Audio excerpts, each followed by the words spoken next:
అందరికీ నమస్కారం. Welcome back to my YouTube channel moral talks. Please do share, like, subscribe to my YouTube channel. Karthik తండ్రి వెంకటేష్ ఓ సాధారణ రైతు.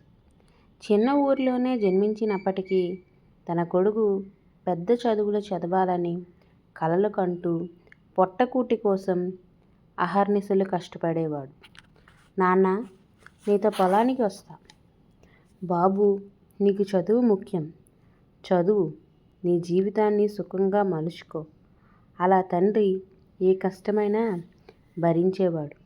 కానీ కొడుకు హాయిగా బ్రతకాలనే ఆలోచించేవాడు.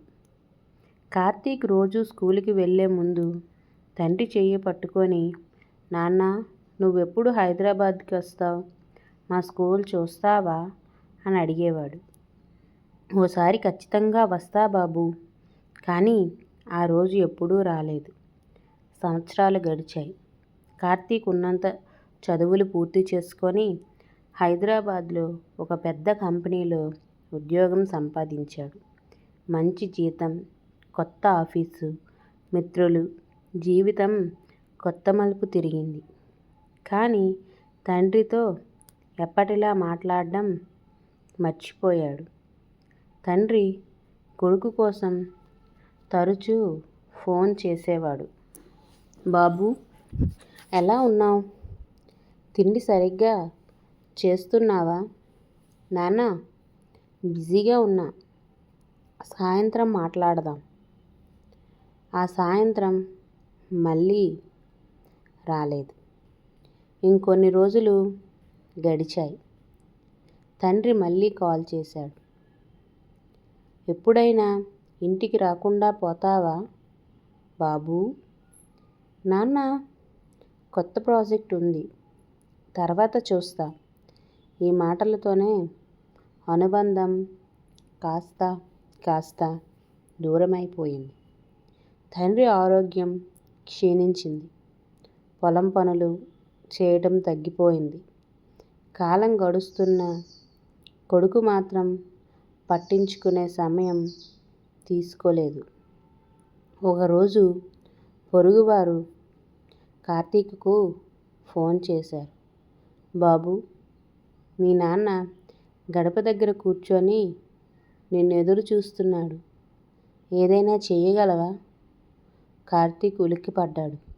అదేం మాట అన్నావు? రోజూ నీకోసం ఎదురు చూస్తూ గడిపేస్తున్నాడు. ఒక్కసారి వచ్చి కలువు బాబు, చాలా మారిపోయాడు. కార్తీక్ ఆలోచించాడు. కానీ తన జీవితం బిజీగా ఉంది. అప్పుడే కొత్త ప్రాజెక్ట్ ప్రారంభం. నాన్న ఆరోగ్యం బాగానే ఉందిగా, ఇంకొంచెం టైం అయ్యాక వస్తా. ఆ టైం కాదనలేనిది స్థితికి చేరుకుంది. ఒకరోజు రాత్రి కార్తీక్కి ఫోన్ వచ్చింది. నీ తండ్రి. ఆ మాటలు వినగానే కార్తీక్ గుండెల్లో మంట పుట్టింది. వెంటనే ఊరికి చేరాడు. ఇంట్లోకి వెళ్ళగానే నాన్న మృతదేహాన్ని చూసి కుప్పకూలిపోయాడు. తన తండ్రి గడప ముందు కూర్చునే చోటు ఖాళీదే. తన కోసం ఎదురు చూసే చూపులేవీ లేవు. తన తండ్రి చచ్చిపోవటానికి ముందు చివరిసారిగా తను ఫోన్ కూడా చేయలేదు. ఒక్కసారి నాన్నా, ఎలా ఉన్నావ్ అని అడిగినా ఆయనకు చివరి నిమిషాల్లో ఆనందం ఉండే అవకాశం ఇచ్చేవాడిని. కానీ ఆ అవకాశం పోయింది. నాన్న, ఇప్పటికైనా నిన్ను చేరుకోగలనా? కానీ సమాధానం వచ్చేది కాదు.